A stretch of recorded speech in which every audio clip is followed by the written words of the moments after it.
காட்டுதா? அம்மா ரூபா தெரியுமா? 2 பேர் ஸ்கூல் ஃபீஸ்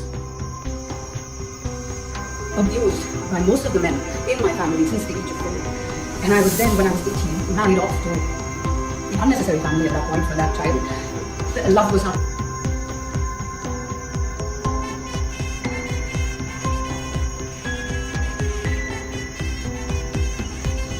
ವೀಕ್ಷಕರೇ, ತಮಿಳು ಚಿತ್ರರಂಗದ ಒಬ್ಬ ಗೌರವಾನ್ವಿತ ನಾಯಕ, 2 ದಶಕಗಳ ಕಾಲ ಯಶಸ್ವಿ ಚಿತ್ರಗಳು ಮತ್ತು ನಿಷ್ಠಾವಂತ ಕುಟುಂಬಸ್ಥ ಎಂಬ ಖ್ಯಾತಿಯನ್ನು ಗಳಿಸಿದ ನಟ ಇಂದು ತಮ್ಮ ಜೀವನದ ಅತ್ಯಂತ ದೊಡ್ಡ ವೈಯಕ್ತಿಕ ಬಿಕ್ಕಟ್ಟಿನಲ್ಲಿ ಸಿಲುಕಿದ್ದಾರೆ.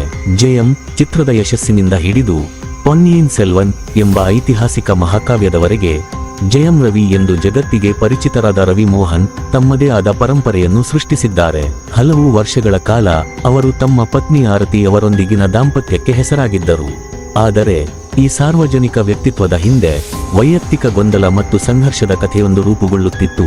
ಅದು ಅಂತಿಮವಾಗಿ ಅವರ ಪರಿಪೂರ್ಣ ಜೀವನದ ಚಿತ್ರಣವನ್ನು ಪ್ರಶ್ನಿಸುವಂತೆ ಮಾಡಿತು. ಈ ಪರಿಸ್ಥಿತಿಯ ಗಂಭೀರತೆಯನ್ನು ಅರ್ಥಮಾಡಿಕೊಳ್ಳಲು ಮೊದಲು ಸಾರ್ವಜನಿಕರು ನಂಬಿದ್ದ ವ್ಯಕ್ತಿಯನ್ನು ನಾವು ನೋಡಬೇಕು. ರವಿ ಮೋಹನ್ ಅವರು ಅನುಭವಿ ಚಲನಚಿತ್ರ ಸಂಪಾದಕ ಎ. ಮೋಹನ್ ಅವರ ಮಗನಾಗಿ ಚಿತ್ರರಂಗಕ್ಕೆ ಕಾಲಿಟ್ಟರು. ಬಾಲನಟನಾಗಿ ತೆರೆಯ ಮೇಲೆ ಕಾಣಿಸಿಕೊಂಡರು. ನಾಯಕನಾಗಿ ಅವರ ಪಯಣ ಆರಂಭವಾಗಿದ್ದು 2003ರಲ್ಲಿ ಜಯಂ ಚಿತ್ರದ ಮೂಲಕ. ಈ ಚಿತ್ರವು ಎಷ್ಟು ಯಶಸ್ವಿಯಾಯಿತೆಂದರೆ ಅದರ ಶೀರ್ಷಿಕೆ ಅವರ ಹೆಸರಿನ ಭಾಗವಾಗಿ ಉಳಿಯಿತು. ಅವರ ಆರಂಭಿಕ ವೃತ್ತಿಜೀವನವು M. Kumaran son of Mahalakshmi ಮತ್ತು ಸಂತೋಷ್ ಸುಬ್ರಮಣಿಯಂ ನಂತಹ ಪ್ರಣಯ ಮತ್ತು ಕೌಟುಂಬಿಕ ಚಿತ್ರಗಳಿಂದ ಕೂಡಿತ್ತು. ಈ ಚಿತ್ರಗಳು ಅವರನ್ನು ಆದರ್ಶ ಮತ್ತು ನಂಬಲರ್ಹ ನಾಯಕನಾಗಿ ಸ್ಥಾಪಿಸಿದವು. 2009ರಲ್ಲಿ ಅವರು ಖ್ಯಾತ ನಿರ್ಮಾಪಕರ ಮಗಳಾದ ಆರತಿ ಅವರನ್ನು ವಿವಾಹವಾದರು. ಇಬ್ಬರೂ ಗಂಡು ಮಕ್ಕಳ ಜನನದೊಂದಿಗೆ ಜಯಂ ರವಿ ಪರಿಪೂರ್ಣ ಕುಟುಂಬಸ್ಥ ಎಂಬ ಚಿತ್ರಣವು ಮುದ್ರೆಯೊತ್ತಿದಂತೆ ಕಾಣುತ್ತಿತ್ತು. ಅವರ ವೃತ್ತಿಜೀವನವು ಆಕ್ಷನ್ ಚಿತ್ರಗಳು ಮತ್ತು ಹೆಚ್ಚು ಸಂಕೀರ್ಣ ಪಾತ್ರಗಳತ್ತ ಸಾಗಿತು. 2015ರ ತನಿ ಒರುವನ್ ಚಿತ್ರವು ವಿಮರ್ಶಾತ್ಮಕವಾಗಿ ಮತ್ತು ವಾಣಿಜ್ಯಿಕವಾಗಿ ದೊಡ್ಡ ಯಶಸ್ಸನ್ನು ಗಳಿಸಿ ಅವರ ವೃತ್ತಿಜೀವನಕ್ಕೆ ಹೊಸ ಚೈತನ್ಯ ನೀಡಿತು. ಇದಾದ ನಂತರ ಮಣಿರತ್ನಂ ಅವರ ಪೊನ್ನಿಯಿನ್ ಸೆಲ್ವನ್ ಚಿತ್ರದಲ್ಲಿ ಚೋಳ ರಾಜಕುಮಾರ ಅರುಳ್ಮೊಳಿ ವರ್ಮನ್ ಪಾತ್ರವನ್ನು ನಿರ್ವಹಿಸಿ ತಮ್ಮ ಪೀಳಿಗೆಯ ಅಗ್ರತಾರೆಯರಲ್ಲಿ ತಮ್ಮ ಸ್ಥಾನವನ್ನು ಭದ್ರಪಡಿಸಿಕೊಂಡರು. ಹೊರಗಿನಿಂದ ನೋಡಿದಾಗ ಅವರ ಜೀವನವು ಯಶಸ್ಸು ಮತ್ತು ಸಂತೋಷದ ಚಿತ್ರಣದಂತೆ ಕಾಣುತ್ತಿತ್ತು. ಆದರೆ ಬಿರುಕುಗಳು ಕಾಣಿಸಿಕೊಳ್ಳಲು ಪ್ರಾರಂಭವಾಗಿದ್ದವು. ಸಮಸ್ಯೆಯ ಮೊದಲ ಸಾರ್ವಜನಿಕ ಚಿಹ್ನೆಗಳು 2024ರಲ್ಲಿ ಹೊರಹೊಮ್ಮಿದವು. ಮಾಧ್ಯಮಗಳಲ್ಲಿ ರವಿ ಮತ್ತು ಆರತಿ ನಡುವಿನ ಬೇರ್ಪಡುವಿಕೆಯ ಬಗ್ಗೆ ವರದಿಗಳು ಹರಿದಾಡಲು ಪ್ರಾರಂಭಿಸಿದವು. ಸೆಪ್ಟೆಂಬರ್ 2024ರಲ್ಲಿ ರವಿ ತಮ್ಮ ಬೇರ್ಪಡುವಿಕೆಯನ್ನು ಘೋಷಿಸಿದ್ದಾರೆ ಎಂದು ಸುದ್ದಿ ಸಂಸ್ಥೆಗಳು ವರದಿ ಮಾಡಿದವು. ಈ ಸಾರ್ವಜನಿಕ ಪ್ರಕಟಣೆಯಿಂದ ಆರತಿ ತೀವ್ರ ಆಘಾತಕ್ಕೊಳಗಾಗಿದ್ದಾರೆ ಎಂದು ಹೇಳಲಾಯಿತು. ಇದು ಏಕಪಕ್ಷೀಯವಾಗಿ ಮಾಡಲ್ಪಟ್ಟಿದೆ ಮತ್ತು ತಮ್ಮ ಮತ್ತು ಮಕ್ಕಳನ್ನು ಕಡೆಗಣಿಸಲಾಗಿದೆ ಎಂದು ಅವರು ಹೇಳಿಕೊಂಡರು. ಇದು ಗೊಂದಲಮಯ ಸಾರ್ವಜನಿಕ ವಿವಾದದ ಆರಂಭವಾಗಿತ್ತು. ಆರತಿ ಸ್ವಲ್ಪ ಸಮಯದವರೆಗೆ ಗೌರವಾನ್ವಿತ ಮೌನವನ್ನು ಕಾಪಾಡಿಕೊಂಡರು.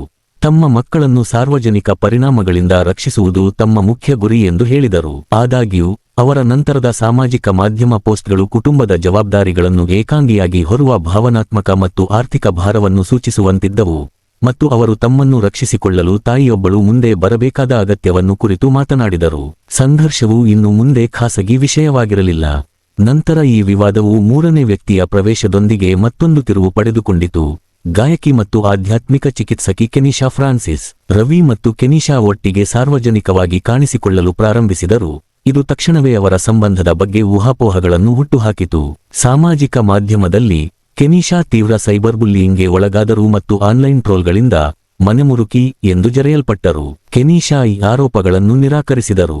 ರವಿ ತಮ್ಮ ಮದುವೆಯಿಂದ ಮಾನಸಿಕ ಮತ್ತು ಭಾವನಾತ್ಮಕ ಸಂಕಟದಲ್ಲಿದ್ದಾಗ ಕ್ಲೈಂಟ್ ಆಗಿ ತಮ್ಮನ್ನು ಸಂಪರ್ಕಿಸಿದ್ದರು ಎಂದು ಅವರು ಹೇಳಿದ್ದಾರೆ.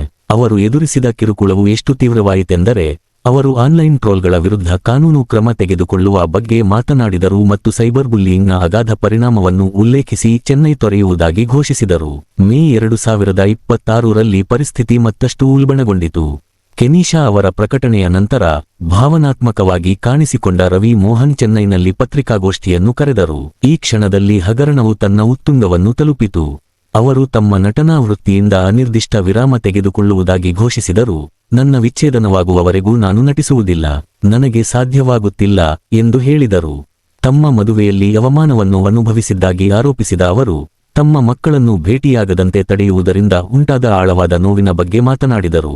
ಪತ್ರಿಕಾಗೋಷ್ಠಿಯ ಅತ್ಯಂತ ಚರ್ಚಿತ ಕ್ಷಣವೊಂದರಲ್ಲಿ ಅವರು ತಮ್ಮ ಕೆಲಸದ ಬಗೆಗಿನ ಸಮರ್ಪಣೆಯ ಬಗ್ಗೆ ಮಾತನಾಡುತ್ತಾ ತಮ್ಮ ಮಣಿಕಟ್ಟಿನ ಮೇಲಿನ ಗುರುತುಗಳನ್ನು ತೋರಿಸಿ ಹಿಂದೆ ನಡೆದ ಆತ್ಮಹತ್ಯಾ ಪ್ರಯತ್ನದ ಘಟನೆಯನ್ನು ಬಹಿರಂಗಪಡಿಸಿದರು. ಕೆನೀಶಾ ಅವರನ್ನು ದೂರ ಕಳುಹಿಸಿದ್ದಕ್ಕೆ ನಿರಂತರ ಸೈಬರ್ ಬುಲ್ಲಿಯಿಂಗ್ ಕಾರಣ ಎಂದು ಅವರು ದೂಷಿಸಿದರು. ಈ ಪತ್ರಿಕಾಗೋಷ್ಠಿಯು ಪ್ರಸಿದ್ಧ ವ್ಯಕ್ತಿಗಳ ವಿಚ್ಛೇದನದ ಕಥೆಯನ್ನು ಬಹುಮುಖಿ ಸಾರ್ವಜನಿಕ ನಾಟಕವಾಗಿ ಪರಿವರ್ತಿಸಿತು. ಸಾರ್ವಜನಿಕರ ಪ್ರತಿಕ್ರಿಯೆಯು ತೀವ್ರವಾಗಿ ವಿಭಜಿಸಲ್ಪಟ್ಟಿತು. ಕೆಲವರು ರವಿಯನ್ನು ಬೆಂಬಲಿಸಿದರೆ ಇತರರು ಪರಿಸ್ಥಿತಿಯನ್ನು ನಿಭಾಯಿಸಿದ ರೀತಿಯನ್ನು ಟೀಕಿಸಿದರು. ಸ್ವಲ್ಪ ಸಮಯದ ನಂತರ ಆರತಿ ರವಿ ಇನ್ಸ್ಟಾಗ್ರಾಂನಲ್ಲಿ ಪ್ರತಿಕ್ರಿಯಿಸಿ, ನನ್ನ ಗೌರವಾನ್ವಿತ ಮೌನವನ್ನು ಎಂದಿಗೂ ದೌರ್ಬಲ್ಯವೆಂದು ತಪ್ಪಾಗಿ ಭಾವಿಸಬಾರದು. ಅಗತ್ಯವಿದ್ದರೆ ನನ್ನ ಮಕ್ಕಳು ಮತ್ತು ನನ್ನ ಘನತೆಯನ್ನು ರಕ್ಷಿಸಲು ನಾನು ನನ್ನ ಆರಾಮ ವಲಯದಿಂದ ಹೊರಬಂದು ಸತ್ಯದೊಂದಿಗೆ ಜಗತ್ತನ್ನು ಎದುರಿಸುತ್ತೇನೆ ಎಂದು ಕಠಿಣ ಸಂದೇಶವನ್ನು ಪೋಸ್ಟ್ ಮಾಡಿದರು. ವಿಚ್ಛೇದನ ಪ್ರಕರಣವು ಪ್ರಸ್ತುತ ಚೆನ್ನೈ ಕುಟುಂಬ ನ್ಯಾಯಾಲಯದಲ್ಲಿ ಬಾಕಿಯಿದೆ. ನ್ಯಾಯಾಲಯವು ಎರಡೂ ಕಡೆಯವರು ಸಾಮಾಜಿಕ ಮಾಧ್ಯಮದಲ್ಲಿ ಪರಸ್ಪರರ ಬಗ್ಗೆ ಮಾನಹಾನಿಕರ ಹೇಳಿಕೆಗಳನ್ನು ನೀಡುವುದನ್ನು ತಡೆಯುವಂತೆ ಕೇಳಿದೆ ಎಂದು ಮಾಧ್ಯಮ ವರದಿಗಳು ಸೂಚಿಸಿವೆ. ಆದರೆ ಇತರ ವರದಿಗಳು ಆರತಿ ಮಾಸಿಕ ಜೀವನಾಂಶವಾಗಿ ಗಣನೀಯ ಮೊತ್ತವನ್ನು ಕೇಳಿದ್ದಾರೆ ಎಂದು ಉಲ್ಲೇಖಿಸಿವೆ. ರವಿ ಮೋಹನ್ ಅವರ 2 ದಶಕಗಳ ವೃತ್ತಿಜೀವನವನ್ನು ವಿರಾಮಗೊಳಿಸುವ ನಿರ್ಧಾರವು ಈ ವೈಯಕ್ತಿಕ ಬಿಕ್ಕಟ್ಟಿನ ಅತ್ಯಂತ ಮಹತ್ವದ ವೃತ್ತಿಪರ ಪರಿಣಾಮವಾಗಿದೆ. ನನಗೆ ವಿಚ್ಛೇದನ ಸಿಕ್ಕಾಗ ನನ್ನ ಜೀವನ ಮತ್ತೆ ಸಹಜ ಸ್ಥಿತಿಗೆ ಬರುತ್ತದೆ. ಈ ಸೈಬರ್ ಬುಲ್ಲಿಯಿಂಗ್ ನಿಂತಾಗ ನಾನು ಹಿಂತಿರುಗುತ್ತೇನೆ ಎಂಬ ಅವರ ಹೇಳಿಕೆಯು ತಾವು ಮುರಿಯುವ ಹಂತದಲ್ಲಿದ್ದೇನೆ ಎಂದು ಭಾವಿಸುವ ವ್ಯಕ್ತಿಯನ್ನು ಬಹಿರಂಗಪಡಿಸುತ್ತದೆ. ಪತ್ರಿಕಾಗೋಷ್ಠಿಯ ನಂತರದ ದಿನಗಳಲ್ಲಿ ಅವರು ಉಪವಾಸ ಮತ್ತು ಪ್ರಾರ್ಥನೆಗಳ ಪವಿತ್ರ ವ್ರತವಾದ ಶಬರಿಮಲೆ ವ್ರತವನ್ನು ಕೈಗೊಂಡರು ಎಂದು ವರದಿಯಾಗಿದೆ. ಭವಿಷ್ಯವು ಇದರಲ್ಲಿ ಭಾಗಿಯಾದ ಎಲ್ಲರಿಗೂ ಅನಿಶ್ಚಿತವಾಗಿದೆ. ರವಿ ಮೋಹನ್ ಅವರ ವೃತ್ತಿಜೀವನದ ಮುಂದಿನ ಹಾದಿಯು ಅವರ ವೈಯಕ್ತಿಕ ಜೀವನದ ಪರಿಹಾರಕ್ಕೆ ಸಂಬಂಧಿಸಿದೆ. ಆರತಿ ರವಿ ಅವರ ಪಾಲಿಗೆ ಇದು ತಮ್ಮ ಘನತೆ ಮತ್ತು ಮಕ್ಕಳ ರಕ್ಷಣೆಗಾಗಿ ಹೋರಾಟವಾಗಿದೆ. ಮತ್ತು ಕೆನೀಶಾ ಫ್ರಾನ್ಸಿಸ್ ಅವರ ಜೀವನದ ಮೇಲೆ ಈ ವಿವಾದವು ಈಗಾಗಲೇ ದೊಡ್ಡ ಪರಿಣಾಮ ಬೀರಿದೆ, ತಾವು ಎಂದಿಗೂ ಇರಲು ಬಯಸದ ಕಥೆಯ ಭಾಗವಾಗಿಸಿದೆ ಎಂದು ಅವರು ಹೇಳಿದ್ದಾರೆ. ಈ ಘಟನೆಯು ಒಬ್ಬ ತಾರೆಯ ಸಾರ್ವಜನಿಕ ವ್ಯಕ್ತಿತ್ವ ಮತ್ತು ಅವರ ಖಾಸಗಿ ವಾಸ್ತವದ ನಡುವಿನ ದುರ್ಬಲ ರೇಖೆಯ ಸ್ಪಷ್ಟ ಜ್ಞಾಪನೆಯಾಗಿ ಕಾರ್ಯನಿರ್ವಹಿಸುತ್ತದೆ. ಜಯಂ ರವಿ ಅವರ ಕಥೆಯು ಬಾಕ್ಸ್ ಆಫೀಸ್ ಸಂಖ್ಯೆಗಳನ್ನು ಮೀರಿ ಕುಟುಂಬ, ಖ್ಯಾತಿ ಮತ್ತು ಜಗತ್ತಿನ ಮುಂದೆ ತೆರೆದಿಟ್ಟ ಖಾಸಗಿ ಜೀವನದ ವಿನಾಶಕಾರಿ ಪರಿಣಾಮಗಳ ಕುರಿತಾದ ಸಂಕೀರ್ಣ ಮಾನವ ನಾಟಕವಾಗಿದೆ. ಈ ಸಂಕೀರ್ಣ ಪರಿಸ್ಥಿತಿಯ ಬಗ್ಗೆ ನಿಮ್ಮ ಅಭಿಪ್ರಾಯವೇನು? ಇಲ್ಲಿ ಬಲಿಪಶು ಯಾರು ಎಂದು ನೀವು ಭಾವಿಸುತ್ತೀರಿ? ಅಥವಾ ಎಲ್ಲಾ ಪಕ್ಷಗಳು ದುರದೃಷ್ಟಕರ ದುರಂತದಲ್ಲಿ ಸಿಲುಕಿವೆಯೇ? ನಿಮ್ಮ ಆಲೋಚನೆಗಳನ್ನು ಕೆಳಗಿನ ಕಾಮೆಂಟ್ಗಳಲ್ಲಿ ಹಂಚಿಕೊಳ್ಳಿ.